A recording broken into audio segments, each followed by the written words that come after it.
Alright, so if you're from part 1, I kind of gave my spiel. Let's get to part 2 now, the reaction. History has never been as crazy as it is right now. Allow me to present to you the 1960s. Extreme cultural division, major political assassinations, and the closest the world has ever come to nuclear apocalypse. Shocked by the CIA's intrusive methods for putting down socialism in Latin America, a certain Fidel Castro met with a certain Che Guevara in a bar in Mexico City, and the two of them decided they should grow some awesome beards and overthrow the Cuban government, which is exactly what they did. Cuba had been America's summer playground, and America didn't like seeing a communist regime being set up in its own backyard. So the US immediately began training up Cuban exiles to invade Cuba and overthrow Castro. However, as the day of the operation came closer, Kennedy wanted to conceal any US involvement in the plan, so he massively scaled back American air support, and as a result, the Bay of Pigs invasion was a humiliating defeat for America. But Castro felt there was still an impending US threat to his regime. Meanwhile, in the Soviet Union, Khrushchev had a lot of medium-range nuclear missiles that couldn't reach America, but they could if they were positioned, say, on an exotic Caribbean island off the coast of Florida. Yeah. Hey, I'm a communist who hates America. You're a communist who hates America. You know what that means? We should fall in love. I was just gonna suggest you set your missiles up in Cuba. Oh, no, you're right. That's a better idea. Be still, my beating heart. On October 14th, 1962, a U-2 spy plane over Cuba noticed something strange. Sir, you need to look at this photograph. You're right. That's the cutest dog I've ever seen. Sir, I was referring more to the Soviet missiles. America freaked out as they realized what was going on. They were completely vulnerable, and they had to act fast. They knew that airstrikes or an invasion of Cuba would likely mean nuclear war with the Soviet Union, so Kennedy came up with another idea: a blockade. The US Navy announced it would stop and search any Soviet ships heading to Cuba, and would sink any that did not comply. In response, the Soviet put its military into full combat readiness. The US did the same, and began drawing up plans for an attack on Cuba. Things were escalating fast, and both superpowers were getting ready for World War III. Emergency communications between the two sides broke down as Khrushchev rejected Kennedy's demands for the missiles to be removed, and for the first time in history, US Strategic Air Command moved to DEFCON 2. DEFCON 1 means nuclear war. The Soviets shot down a U-2 spy plane over Cuba. A Soviet nuclear submarine in the Caribbean mistakenly believed war had already broken out, and two of the senior officers gave the go-ahead to fire its nuclear torpedo. Thankfully, the third senior officer, this beautiful man, refused to authorize the decision. The US finalized its preparations. Yeah, that dude just saved the world. Yeah, like, man, we would have all died, huh? If like this had just gone to the wall and like balls to the wall, like full on war.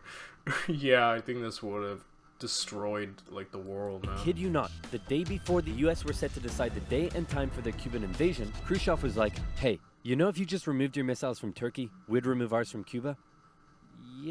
Yeah, that sounds good to me. It was a bit more complicated than that, but at the last second, the two sides finally came to an agreement. Soviet missiles were shipped out of Cuba, and the world breathed one gigantic sigh of relief, except for one guy, who was bloody livid. Phew! Let's hope that's the biggest crisis of my presidency. Unfortunately for him, his presidency was to end.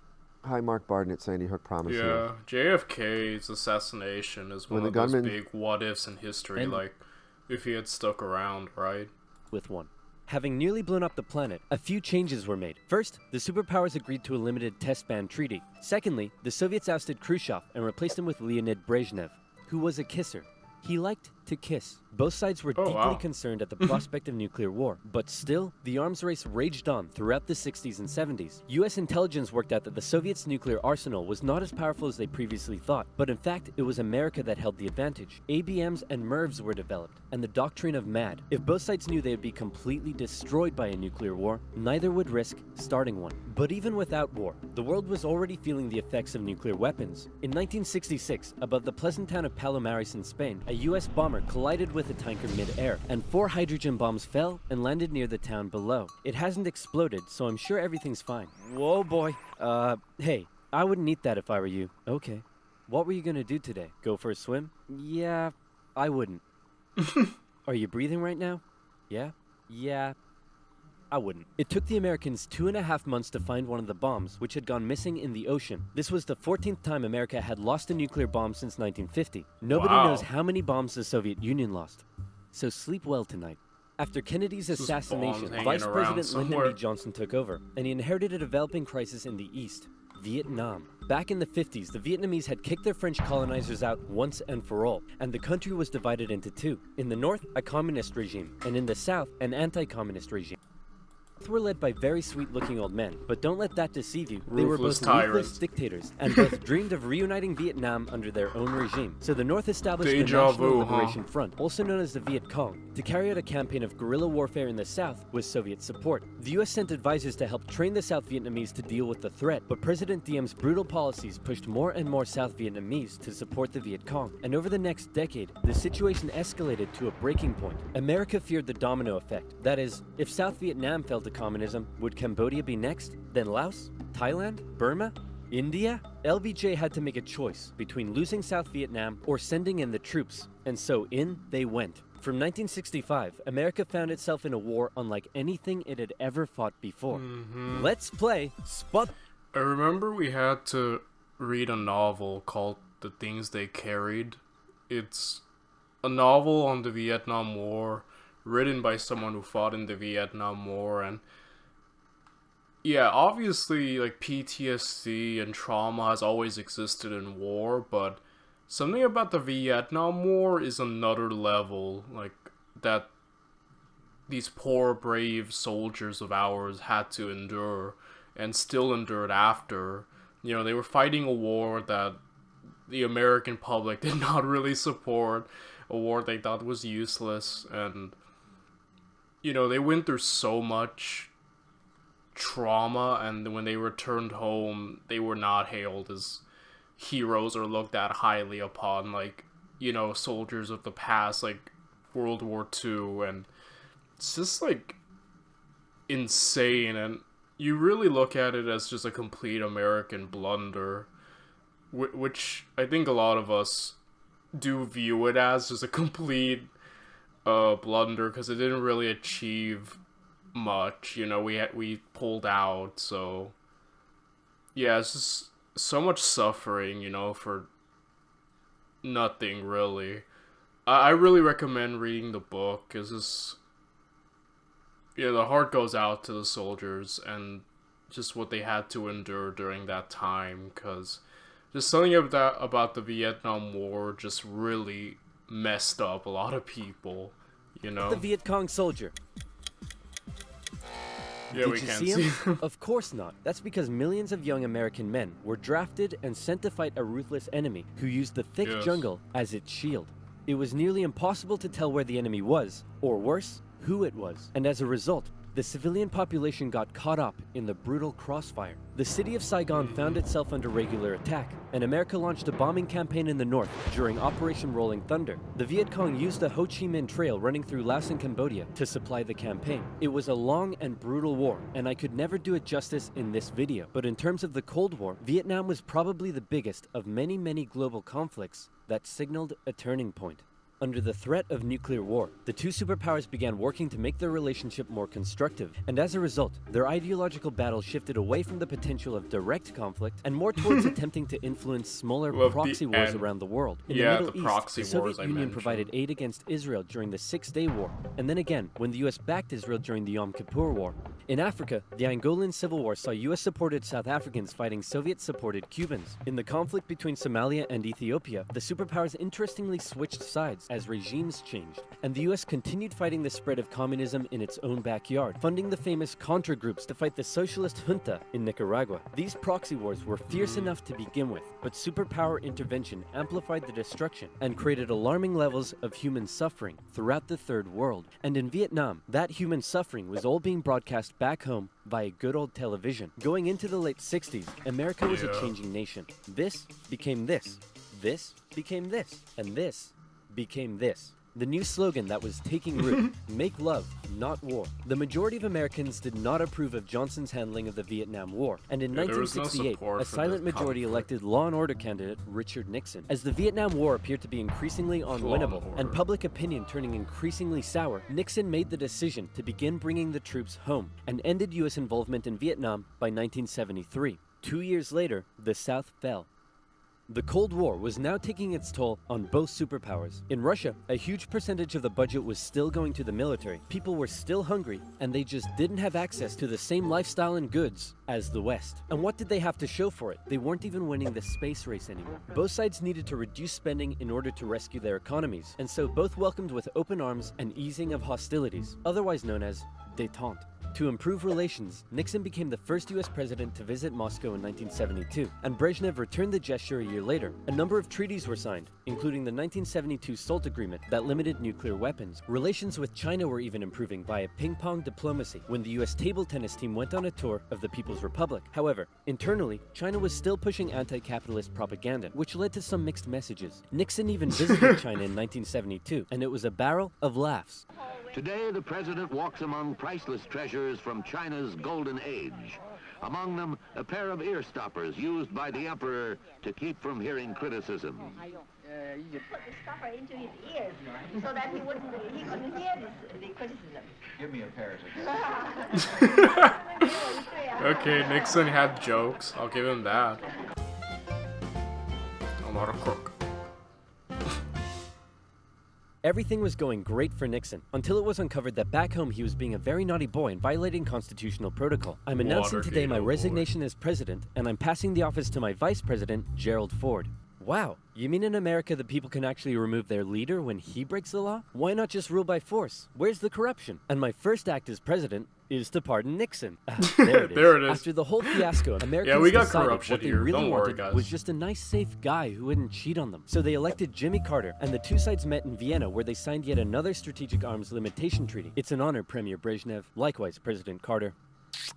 Please don't do that. But that's not to say there was no longer any tension between the two sides, because there was. Heaps of it. Once again, the Soviet Union put down further attempts at reform and rebellion in the Eastern Bloc. The Euro missile crisis saw new and improved classes of intermediate-range missiles being deployed in Europe. In 1979, the Soviets thought it would be a good idea if they had their own Vietnam and invaded Afghanistan to prevent a US-sponsored Islamic insurgency. And in response to these various crises, Olympic Games were boycotted. Conservatives were concerned that US policy had become too soft, and in 1980, they decided they wanted a president who would be tough on communism, so they elected Ronald Reagan. And Reagan came in guns blazing. Concerned at the Soviet Union's human rights violations, he made a speech calling them an evil empire. And he also wanted to renew the arms race using technological advances in computing and lasers. He came up with the Space Defense Initiative, also known as Star Wars, which was basically a big defensive anti-nuke shield around the country. But a lot of people thought it was a pretty dumb idea. The Soviet Union perceived this shift in rhetoric as the USA getting ready for war, and they were feeling especially threatened as their relationship with their communist ally China had broken down. Relations took a big hit in 1983 when the Soviets shot down a Korean airliner that had strayed into their airspace, and it looked like the world was going right back to mid-20th century Cold War tension. But then Brezhnev got really old and died, and was replaced by this guy who was really old and died, and was replaced by this guy who was really old and died, and he was replaced by Mikhail Gorbachev. Coming into office in 1985, he was the real game changer.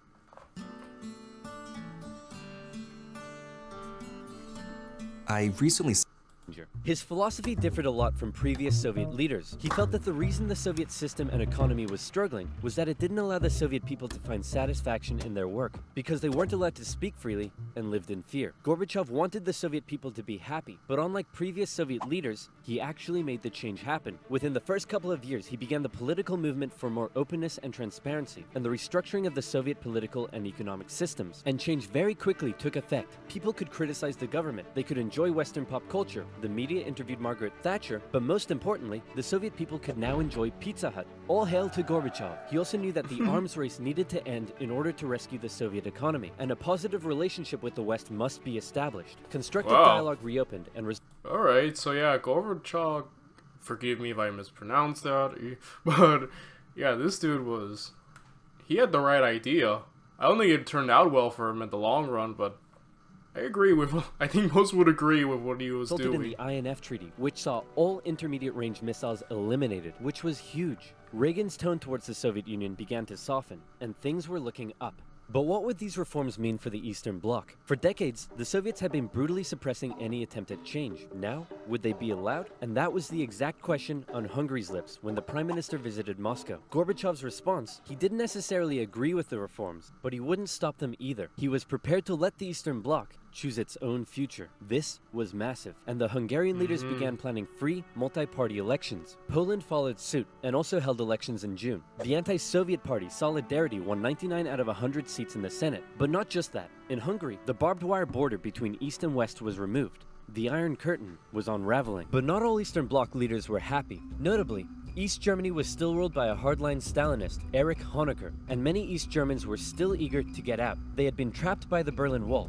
but now they were doing the math. If they could travel to Hungary, and Hungary's border with the West was loosening, could they now make it to the West? That summer, East Germans decided Hungary was the latest top holiday destination. They traveled there in droves, and using various methods, tens of thousands crossed the border into Austria and the West. Honecker was furious, and blocked travel to Hungary, but that civil liberties train had started rolling, and it wasn't stopping. Thousands more flocked to the West German embassy in Prague, where they stormed the fence around the embassy gardens, and a temporary refugee camp was set up. In September, deals were struck to allow the refugees to travel west via train.